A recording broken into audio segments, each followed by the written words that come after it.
use of LinkedIn today. And then in the second part of this, we are going to talk about your profile.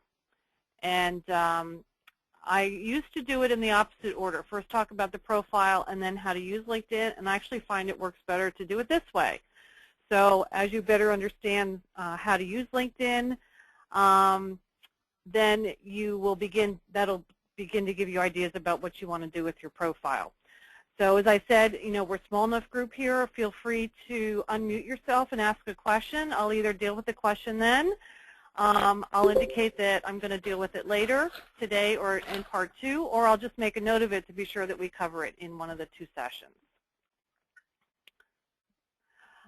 So today we're going to talk about LinkedIn, what it is, why it's important. We're going to talk about making connections, working with groups, and doing searches. And then in part 2, we will actually look at your profile. So what is LinkedIn? I think everyone has a sense that it's a social media site. It's about professional, who you are as a professional, and it allows you to tell the world what you want the world to know about you in terms of your sort of the professional side of your life. So we do want to differentiate it from Facebook, where Facebook would tend to be more personal side of your life, sharing things with friends and acquaintances, more of your hobbies and your activities outside of work. LinkedIn is going to be entirely professionally focused. It's also different from your resume. So your resume is going to describe your qualifications for a particular position or role. Whereas on LinkedIn, you can tell a lot more kind of your story of who you are as a professional, and a lot more of your voice and your personality can come through. So it allows you to develop that personal online brand, to find people and build knowledge, and stay informed about what's happening with your colleagues. I asked you on the pre-survey how you're currently using LinkedIn, and you'll see a number of you said that you use it to connect with others in your field. Also to network with others. Several of you said that you use it to look for job opportunities and to get updates. That looks like somebody here is in a job search group. That might be a group, whoops, I didn't mean to do that. That might be a group that, that they meet with live, and then there's a LinkedIn group connected to that. Checking out people who are coming for interviews and actually finding candidates for interviews, definitely. And recruiters are increasingly using LinkedIn rather than paying to use things like job boards for finding passive candidates. Networking with people who share some of the same interests you have, which may not be part of your paid employment, but nevertheless are a significant part of your life. One person commented they have a standard profile but need to update it, and as I said, we'll really focus on that next time. And then using it to communicate, to share knowledge, talk about events, that sort of thing. Any of you want to add anything else to that list?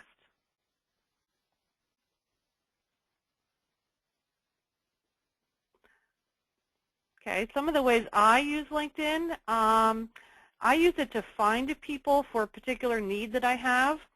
I do a lot of searches with alumni to look for LaSalle alumni in particular companies or particular industries, particular job titles, that sort of thing.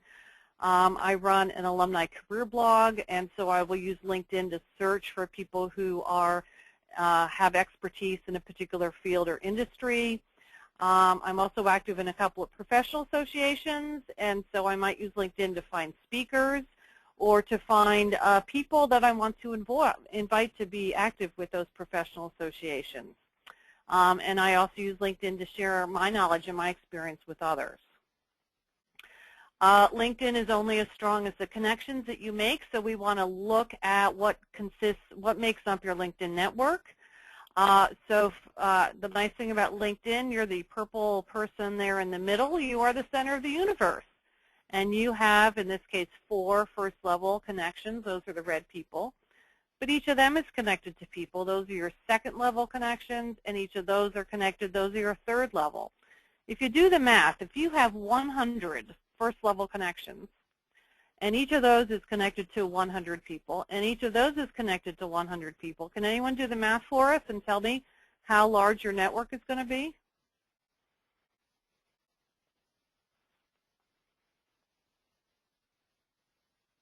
$100 times 100 times 100 plus 100,000 plus 100. It's going to be over 1 million people are going to be in your network. And this is the power of LinkedIn. So it's not just about those first level connections, but it's also about the people that they're connected to. The other way to grow your network is to join groups. So we're going to first talk about connecting with individuals, okay?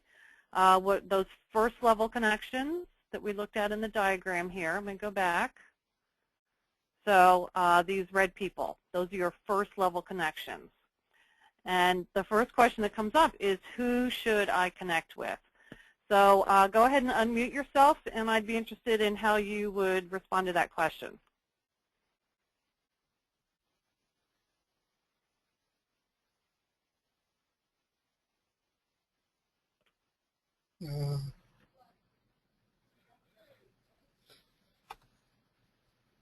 Hello? Yes? Hi. I guess I would actually attempt to connect with someone that, as you were stating earlier, that was in an industry that I was interested. Maybe if I was starting up or I was looking for speakers, like you were saying, I would probably look for like motivational speakers or something like that. I don't know if you can search in that way. Okay. Okay. So you might invite those folks to be a first level. All right. Someone else? Who would you want to invite to be a first level connection?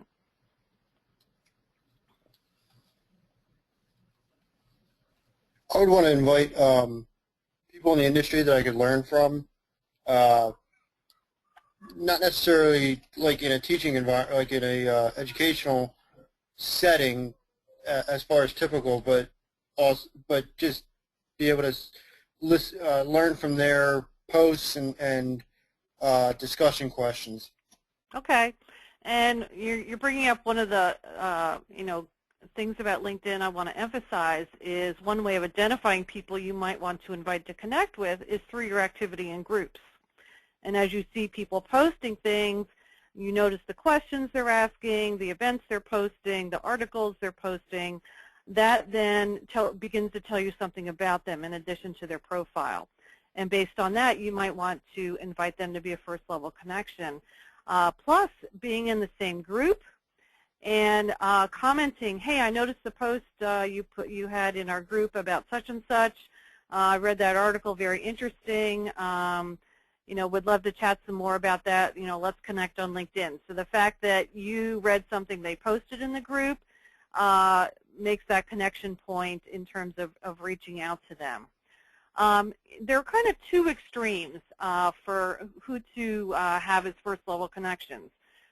So some people will say, I'm only going to connect with people that I know personally and I can vouch for. Okay, those are very tight criteria for first level connections. The other extreme, you may have seen next to some people's names a little emblem and the acronym LION, L-I-O-N. That stands for LinkedIn Open Networker. They will connect with anything that crawls on the ground. It doesn't matter how many legs it has. If you invite them to connect, they will connect with you. Okay, those are the two extremes. Most of us are somewhere in the middle. And so, for instance, in my case, I will connect with anyone that I know, personally or professionally, unless there's some reason I feel that that would not be a good idea. I will connect with anyone in my field anywhere in the world. And in my field, it's however I'm defining it at the moment. So, right now I kind of define that career development, alumni relations, human resources, recruiting. That's kind of the sphere that I consider my field at this time. And that changes over time, obviously. And then I will connect with any LaSalle alum, student, faculty, or staff member who is a member of the LaSalle LinkedIn group that I manage. So those are my criteria. And my fifth criteria is anyone that can convince me it's a good idea to connect if they reach out to me. So I think it's important for each of you to think about who does it make sense to have as first level connections, so that that guides who you invite to connect. And other people are going to invite you to connect with them. You need to know whether to say yes or no. And it's okay to say no to someone. And all you need is, like, if I get an invitation from someone to connect and they don't meet any of my criteria, I will typically message them back, and I will say I normally only connect with people in my field or those I've gotten to know personally. If there's a particular reason you want to connect, please let me know. Now, that's being kind of kind. That's being very kind, because in most cases people send the standard LinkedIn, I want to connect with you. They don't explain why, and I'm giving them the opportunity to explain why before I decline. One of your questions somebody had, should I connect with colleagues in my current company? And generally I would say yes. But again, you want to think about, are there any reasons I would not want to do that? Or are there only certain colleagues I want to connect with? That sort of thing. If a prospective employer contacts me, will those I am connected to know that or notice that? No. If someone sends you a message, nobody else can see anything coming in or out of your LinkedIn inbox. However, if you're in a group and you make a public comment in the group, anyone in that group can see that, and anyone that you have a first level connection with may see that on their home page. So you do want to keep that in mind. Are there any questions with regards to kind of who to connect with and who can, what the implications of being a first level connection or not being a first level connection? Any questions there? I have a question about the tiers, like 1, 2, and 3. Does LinkedIn automatically assign the number to the first? Well, when you, if someone invites you to connect, mm-hmm. or you invite them to connect, and the other person says yes, then they become, it's like friends on Facebook. They become a first level connection, okay? All of their first levels automatically become your second levels. The only people who can see, for instance, all first level connections can see your email address. I see. And they can message you directly. But second level and third level connections cannot see your email address unless you post it on your profile. And I'll talk about that in part 2 of the webinar. And they cannot message you directly, the second and third levels, unless they share a group with you. And I'll talk about that later. Okay? Did that answer your question?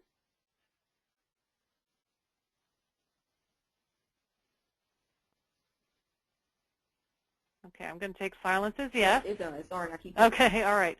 So that's a little bit. Oh, so sorry, I'm previous. Okay. So now I am going to go to LinkedIn and talk a little bit about connecting. Okay. So let's say I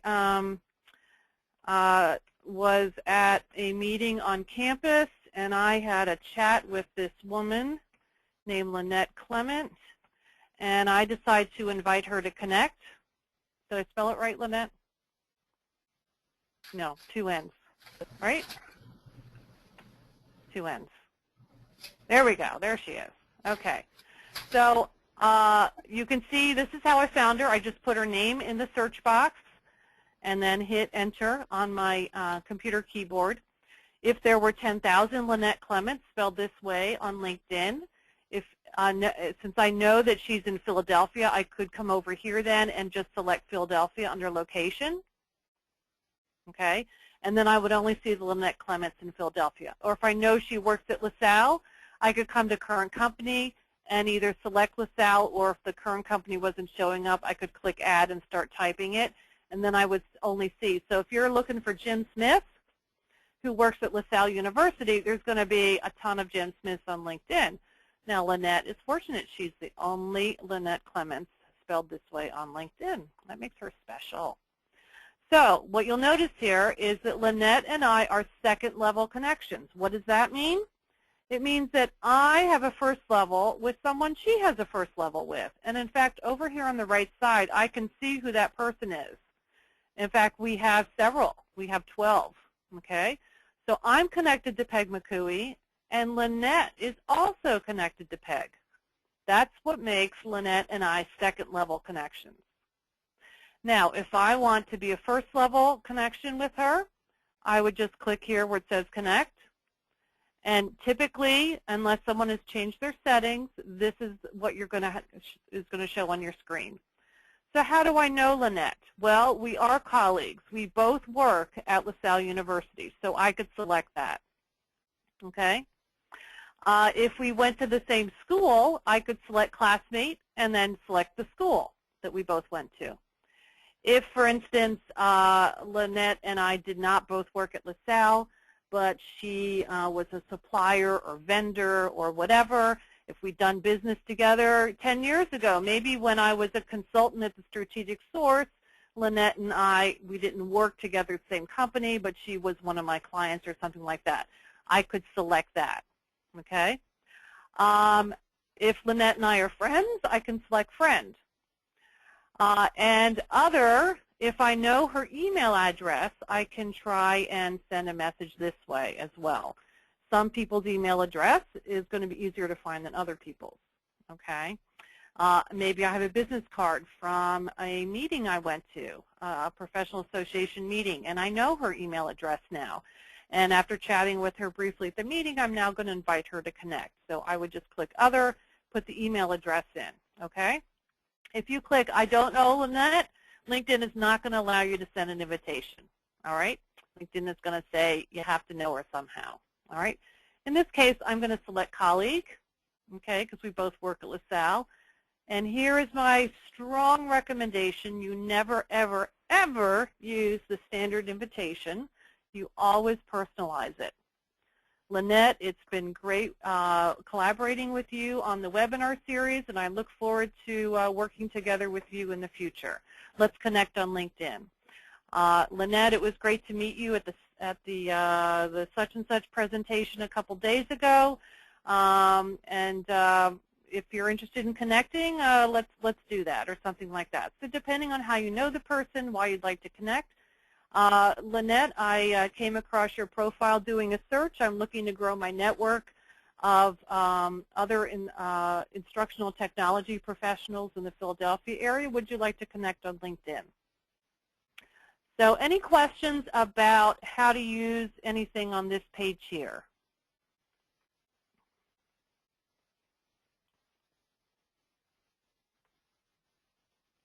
Now, once I've put my personal note in here, okay, now in this case, I'm going to just say, you have a question? Josh actually had a question that said, what about when anonymous users, what can they see? What about anonymous users? What can they see?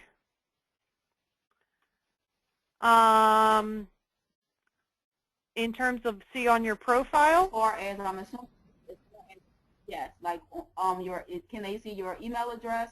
Like if they're anonymous users on LinkedIn or any of your... Okay, let me hold that question for a moment, okay? So right now, are there any questions about how to invite someone to connect with you? Okay, so I hope you don't mind, Lynette. I'm just going to send you a brief little message that says let's connect, okay? Because we've been chatting here. And I'm going to send the invitation. And Lynette's going to get a message that I have invited her to connect. And Lynette gets to decide whether to accept that or not. Okay, all those invitations up in the right-hand corner here, that little envelope, takes you to your LinkedIn inbox. All those invitations, if I clicked invitations, you'll see I'm way behind on approving mine. I got a lot of requests to connect because of my role at LaSalle. When someone else invites you, they're going to show up here, okay? If I invite someone to connect, it's going to show up in my sent box. So here's the one I just sent to Lynette. All right. So now Lynette has gotten a message that I've invited her to connect. She gets to decide whether or not we're going to become first level connections. It's not automatic. Now, the thing is, I don't know what her criteria are for first level connections. So she may or may not accept my invitation for a couple reasons. One is maybe her criteria are more stringent than mine, and that's fine. That's her decision, okay? And the other thing is maybe she's not real. Well, some people are on LinkedIn, but they're not very active. They don't keep up with it, or they're like me. They just are very busy and get way behind. So if someone does not connect with you, please don't take it personally. Please don't even see it as a message they aren't interested in having a conversation with you, okay? There can be all kinds of reasons why they've chosen not to connect with you. Sometimes people will send you a message and let you know why they're not connecting. And you can do that as well. So for instance, here's Robert. I have recently talked with him, so I know why he's inviting me to connect. But I'm going to pretend that I don't know Robert. I look at his profile. I see nothing in common with him. I can click this little down arrow and then select reply, don't accept yet, and I can send him a message. And so if I didn't know Robert and looking at his profile, he doesn't meet my criteria, I can say, Robert, again, I usually only connect with people in my profession or those I've gotten to know. And I send that off to him, okay? If I want to, I can wait and see if he replies. Or I can go ahead and decide I'm not going to connect, and I just click ignore. If I decide I am going to connect with him, I will often send a message first. Robert, thanks so much for inviting me to connect. It's a real pleasure. Okay? Let me know how I can help you. So I will first send that message, then I will come back to the invitations page and then click accept. And once I click that, then Robert and I become first level connections. Are there any questions on any of that? So that's all I'm going to say about connecting with people before I move on to groups. I do want to address your question about anonymous users. Okay, so who can see your profile? Anyone can see your profile unless you change your settings. I wasn't going to spend a lot of time on settings, but if you come over to your face or the little shadow face, you can, over on the far right, you can go to privacy and settings and click manage, and that's where you would change settings, okay? For me, LinkedIn is about being found and finding, so I do not restrict who can see what parts of my profile. The only person, let me think of someone I'm connected to.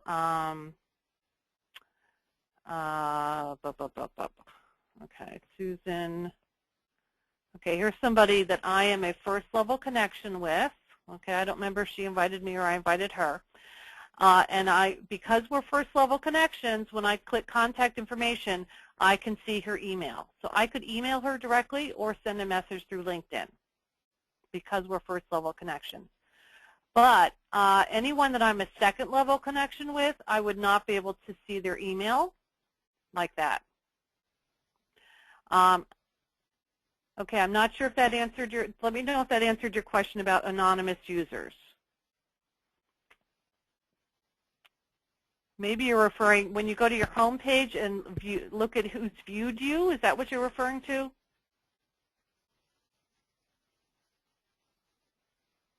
So Yes. if you go to your, oh, yes? Okay. Yeah, so that's exactly, because I see that a lot. Okay, so if you click on the Home tab, this is where you see the combined feed of what your first level connections are doing, what's happening in your groups, all that kind of stuff. And then somewhere over on the right here, unless they've moved it, have they moved it? I should be able to see. Now, where is it now? Oh, here we are. 9 people viewed you in the, okay. So if I click here, who's viewed your profile? Okay. So you can change your settings to the default is if you view someone else's profile, they can come here and see this information about you, okay? They can also change it to where it's their title and their company but not their name. And I don't have any anonymous. They can also change it to anonymous. So that is in your settings. Let's see if I can find, oh, okay. I don't want to take the time here. So that is, that is up to the individual, okay, whether they want to view your profile and remain anonymous or not. But so they can see your full profile, but they will not be able to access your email address. Okay. Does that address the question? Yes. Yes. Okay. All right.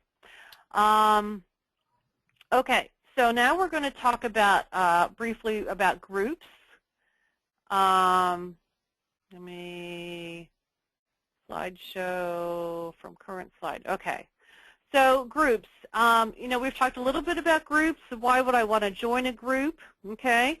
Well, groups are a great way of keeping up with trends. What are the hot issues? What's happening in your field, your industry, that kind of thing. Okay. What are the hot topics? What are other people doing, other companies, other schools, other individuals doing in your field? It's a great way to learn about events.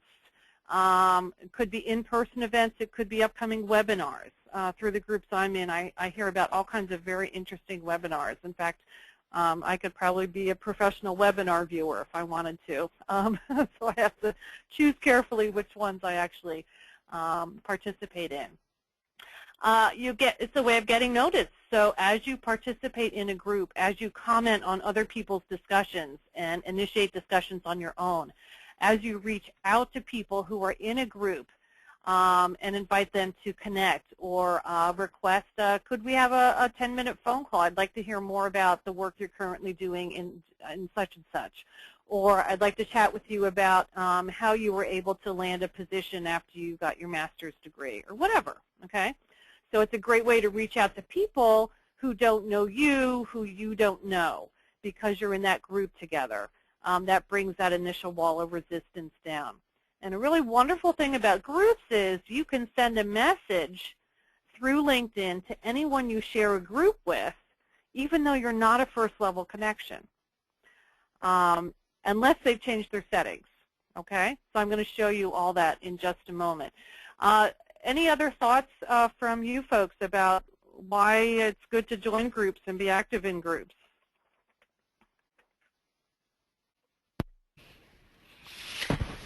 No, I was just thinking initially when you were talking about who you could connect with and that you couldn't ask people who you don't know. You couldn't send them a message in order to be first person connections and everything like that. But now that you've introduced, the groups as sort of a bridge between that, Yes. I thought that actually makes sense. Yes. Now, I will show you in a moment, LinkedIn has made a recent change that I'm very disappointed about, and I'll talk to you in a moment about that. But yes, it does form, again, what's your point of connection with someone? And it might be you both went to LaSalle, or you're both in a certain profession, but if you're in a group related to that profession, then you can use that as kind of your entree point for a discussion. Okay. So what are some samples of the kinds of groups you might join? Well, some of these are groups I'm in, some of them are not. So professional groups. I'm in a group called Career Counselors Network. Guess what? It's a bunch of career counselors, okay? Or you might have an interest, like I love old dresses, okay? So I might want to join the Costume Society of America LinkedIn group, even though that's not a professional interest of mine, okay? Associations. So I'm in a number of LinkedIn groups tied to professional associations in my field, one of those being the Alumni Career Services Network. So most professional associations will now have a LinkedIn group associated with them. Academic groups, and I have a link there. I will send you all these slides after the webinar. So for instance, the link here has 50 academic groups. And I just have an example of one, a group that's called Higher Education Matters. Alumni groups, and of course you all want to be in the LaSalle University Alumni Network LinkedIn group, which is the group I manage, and it is open to alumni, students, faculty, and staff, and a few others, including graduates of LaSallian schools around the world. It is primarily alumni, but it is not limited just to alumni. And so alumni of LaSalle, you can join that group, as well as any other schools you went to. Even some high schools have alumni groups. Nonprofits. So, you know, if I'm into mountaineering, maybe I want to join the American Mountaineering Museum LinkedIn group. I mean, there's a group for everything, I assure you. And companies have groups. So if I work for Verizon, I might want to join the Verizon company group that is only open to employees and former employees. Or there's a group called Verizon Alumni. So maybe I no longer work there, but I can join the Verizon Alumni group and catch up with fellow former Verizonites. So these are just examples of some of the kinds of groups that you might want to consider joining. Does anybody want to add anything to that, you know, from their own experience?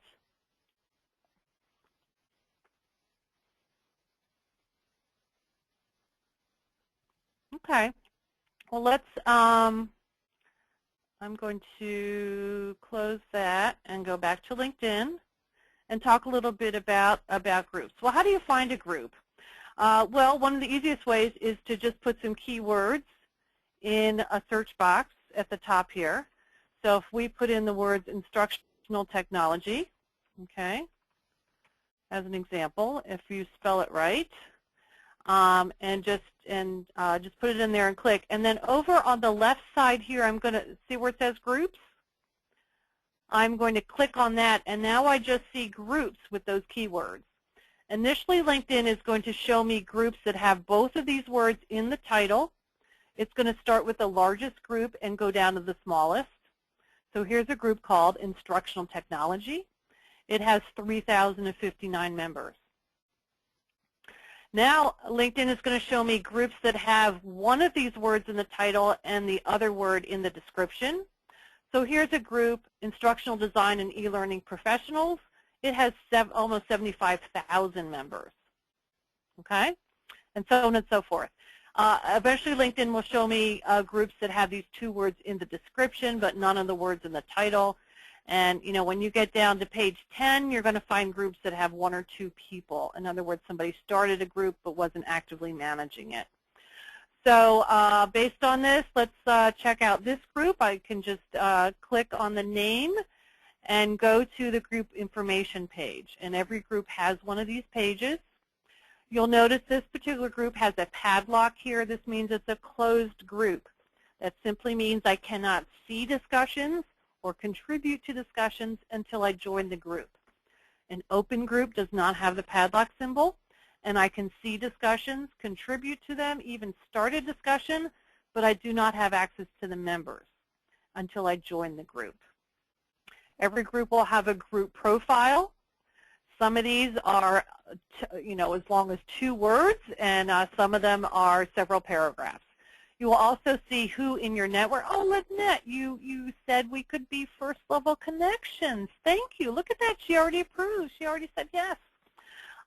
So I can see very quickly within my network, I have 1 first level connection, and I have a number of second level connections as well. So that gives you an idea who's in the group, okay? Kind of based on that, does this look like a group worth joining? I can see how old the group is, how many members it has. The owner is usually, although not always, the person who started the group, and there will often be managers that are connected to the group, and they can just do certain things within the group to help manage it. If there's a specific website associated with the group, it's going to be listed in the About This Group box as well. So if I wanted to join this group, I would just come here and click Join. All right, very simple. I'm not going to do that right now because this is not a group in my field. Now, once I click Join, a couple things can happen.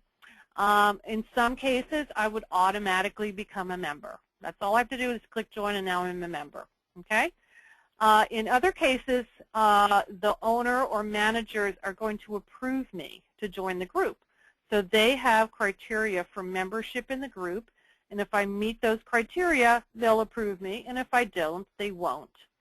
And so in the case of the group that I manage, the LaSalle Alumni Network, LaSalle University Alumni Network LinkedIn group, I have student workers, and they come in every day, and they see who has requested to join the group, and they make sure that this person really is an alum or student or faculty or staff before we approve them to join the group. So if you want to join a group and it is not obvious from your profile why you would want to be in that group or why they should let you in, I think when you click join, it gives you the option to send a message to the group owner or group managers. It's been a while since I've joined a group because I'm in the maximum number right now. But anyway, you might want to try and send a message to the owner or one of the managers as to why you want to be in the group if it's not obvious from your profile. Okay, so that we talked about just using the search box here, and then the information that you could have about a group, and then how to join a group. Another way of finding groups is to look at the profiles of people who are in your field. So I'm going to put Bobby's name. I happen to know that she and I are first level connections, but even if we weren't, I would still be able to look down her profile, and if I go down far enough, under here, now I see all the groups she's in, and she is in 34 groups. So if this were my field, she is obviously in a lot of LinkedIn groups, so I would look through these and say, now which of these would interest me? Oh, here's one, instructional technology management, instructional designers. Oh, maybe I should check some of these out. Let's see, let's pick another one. Online education, okay. So, let's pick one, instructional designers, okay? So again, from here I can click there, I can read about, this is also a closed group, and I can see who's in there, I can join the group if I want to. And in this case, there is a website associated with the group, 20,000 members, pretty big one. Okay, so the other way to find groups is, again, if you're involved in a professional association or you know what the professional associations for your field, then you can put that in a search box and look specifically for that. So Joshua, you mentioned the Society of Training and Development, which I know has a new name now. I could put that name in the search box and find the LinkedIn group associated with that. So any comments or questions about how to find groups, how to join a group? Okay. I want to show you a couple things, and in order to do that, I'm going to go in a group that I'm a member of. And to see all your groups, you come to Interest, click Groups. And again, I'm actually in the maximum number that you can be in. Here's a group that I'm in, the Alumni Career Services Network, that I'm very active with. So yes, I'm in 52 groups. I'm not active in all 52, all right? There's probably about 6 that I'm active in. Okay, so I want to show you a couple things. One is, this shows me that I'm a member, okay? I have not only access to discussions here, but also to the Members tab. I can do a search of the discussions. So by clicking search, maybe I want to see, who's posted things about mentoring? So I would put in that keyword, click the little search button, and now all the discussions that have that word in it are going to show up, okay? And that's really, really helpful. They may have a promotions tab and a jobs tab. So some groups try, and if I'm promoting an event or my business, the group manager will move those kinds of things to the promotions tab. Anything job openings will get moved to the jobs tab. Other groups keep everything in the discussions. It's just how the group manager wants to manage it. We'll come back to the members in a moment, but I want to show you this little I for information. I don't even know what the arrow means. Oh, share.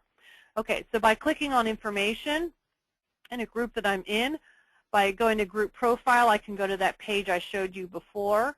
And group statistics, I guess you could see some statistics about the group. You can see how many members it has, in this case 18, about almost 1,900. But here are your settings. This is how you can get to your settings for this particular group. You can be in a group and not have the group name and logo show up on your profile. If I were to unclick this box here, group logo, I would still be in the group, but someone looking at my profile would not know that I'm in the group. When might you want to do that? If you're looking for a job but currently working, there might be some groups you want to join that you don't want the whole world to know about that you're in. Or if you have a hobby, like me and my costume, okay, design, maybe you have a hobby and you want to be in some groups, but it's really not part of your professional identity, then you might want to do that. This contact email, this is any email from this group is going to go to this particular address. And in my case, I have 3 different emails that are tied to my LinkedIn account. If I wanted to, I could have the emails from certain groups go to one address, other groups go to another address. How often do you want to get an email with the discussions that get posted? So if it's a group and you want to see every single new posting, you would click this, send me an email for each new discussion. If you only want to see it daily or weekly, then you would want a digest, okay? And you can have it, probably the 52 groups I'm in, I get a daily digest from 4 or 6 of them. The others I get a weekly digest from. Okay, I don't need to see it every day. But certain groups I want to see every day what's gotten posted there. Allow the group manager to send me an email. Group managers can email out they can send an email to all group members no more than once a week. So by leaving this checked, you're not going to get more than 1 email a week from the group manager. And allow members of this group to send me messages. I will show you in a moment what that allows you to do, but you can uncheck it if you want to. Again, for me, LinkedIn is all about making connections. So why would you want to make it more difficult for someone to get in touch with you? But maybe you would. I don't know. Okay. So in general, you know, like I said, the digests, I don't even get digests from all the groups that I'm in, but the ones that I want to keep up with, I get either weekly or daily, and I want to make sure I get a daily from this one. Okay, and then so if I made any changes, I would just click Save Changes. If I want to leave the group, I would come and click Leave Group down in the corner here. Okay, so each of the groups you're in, you have this page. The other place, there's another place that you can remove the logo from your profile, and that's by going to your profile and going down to your groups at the bottom. So I want to watch our time here. Okay, down to groups. Here's groups, okay? So, and let's say I want to be in this group, but I don't want it showing, okay? Where it says visible, I click change, and look where it takes me. It takes me to that same page. And then I would unclick this. I would save the changes. I would still be in the group, but the logo would not be showing on my profile. I'm going to cancel.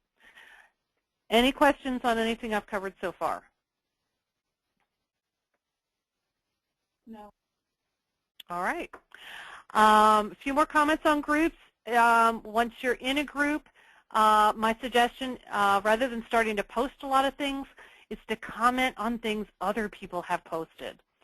So here's the Delaware Valley Career Planners is another group I'm active with. These are all people, university and college career professionals throughout the Delaware Valley. So people post stuff, okay? Now here's the case, somebody posted something, and I replied. I knew the answer, and I replied, okay? And she said thanks, and that's it, okay? But now Anne-Marie, maybe I'll meet her in December when we have our next meeting, and maybe she'll remember my name because I'm the one who took the time to reply, okay? What you'll notice is a lot of people post things and no one comments, okay? And so I would encourage you, now this particular group is not real active, so let me pick a group that's a little more active. Let me go back to my, okay, let me go back to this one here. So as I said, what I think the point I'm trying to make is rather than you starting a lot of new posts, okay, why don't you comment on things other people have posted? So here's an example. Nicole from Clark University, and what she did is she posted a link to an article. By the way, whenever you do this, I would suggest don't just post the link like she has. You make a comment on it and then post it. So here's a great article on such and such. I particularly think their take on so-and-so is really unique, and I'm going to consider doing it at my school. How about you? And then she and then post the link here. So you know, I would maybe read this article and then I would leave a comment. Nicole, thanks for posting this. I never considered using social media to do blah blah. Have you ever done that at your school or something like that? Guess what? As soon as I click add comment, Nicole gets a message that someone commented on her post. And you know what? What's she going to want to do? She's going to want to read what I comment, and she's very likely going to want to go to my profile and say, who is this Deborah Franke who actually took the time to comment on something I posted on? So I really, like I said, I really encourage you, comment on things other people have posted. You don't have to be the world's expert in something, okay? Virtual resume reviews. Again, here's somebody asking a question, and she's gotten a number of comments.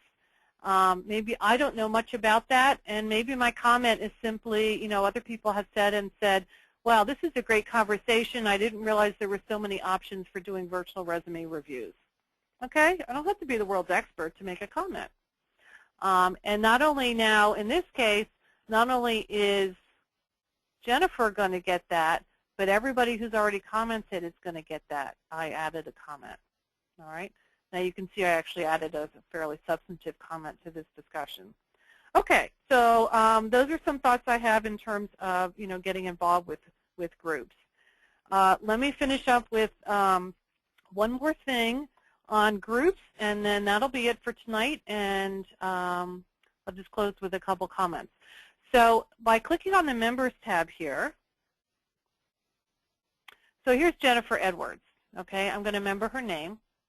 And maybe I noticed that she posted something in the group. I went to her profile based on what I saw in the profile. I wanted to ask her about a program she did at her school last year.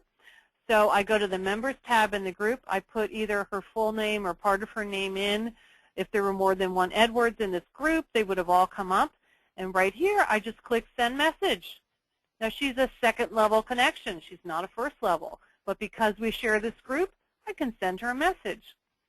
Jennifer, you know, we're both in the Alumni Career Services Network LinkedIn group. I took a quick look at your profile. I see last year you did a mentoring program and you included parents in that. I'd really love to discuss with you how well that worked for you. Could we set up a 10-minute phone call? And I'm going to sign it with my full name, my email, and my phone number. So she now has 3 ways to get back in touch with me. All right, so that is another great, great feature of being in a group, unless someone has changed their settings and has indicated they don't want other people to be able to message them. All right, so occasionally you will not see that option there, but most of the time you will.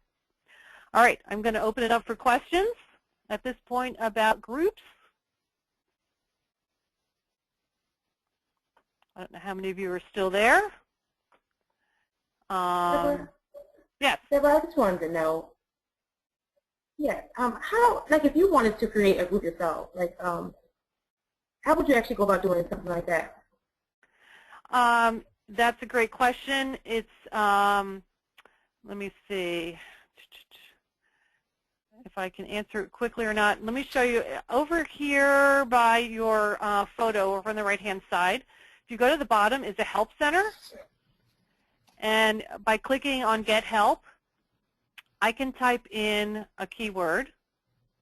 So let's type in Start Group. Oops, let's spell it right.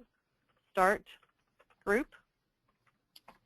And basically, by doing a search here in the LinkedIn Help Center, I'm going to get an answer to that question, okay? So whenever I have a question about LinkedIn, I come to the help. Here's creating a group, okay? So you would just you'd click on that, and they would tell you how to get started. Okay? Okay, thank you. All right. So let me just finish up with a few slides. So next time, we're going to talk about doing searches, which we didn't get to tonight. We're going to talk about your profile in particular. So what is your professional brand, and how do you communicate that through your profile? We'll do a little more with settings, etc. Is like whatever else we want to cover. And I'm going to send you all an email with some things that you might want to do in preparation for the second part of the webinar. If you don't do it, that's fine, but if you do the things I'm recommending, you may get a little more out of the next time. And after this webinar, I will send you an email with a link to the LaSalle University Alumni Network LinkedIn group. So if you're not a member of that group, I encourage all of you to join it. We did record this today. I will send you a link to that recording. And I'm going to have a survey so I can learn what you learned or didn't learn today, so I can make these better in the future. And also be sure that what we cover next time answers any other questions you might have. And I think that is going to finish things off. Any last minute, any final questions?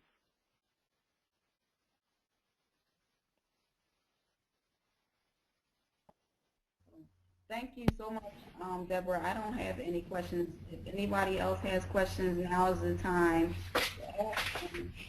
Thank you. Okay. No, I don't have any questions. Deborah, did you say you were Thank going to? Yeah, neither do I. Thank you. All righty. Very good. Look forward to next time. Yeah, that gave me a lot of ideas, though. I'm glad that I attended. So.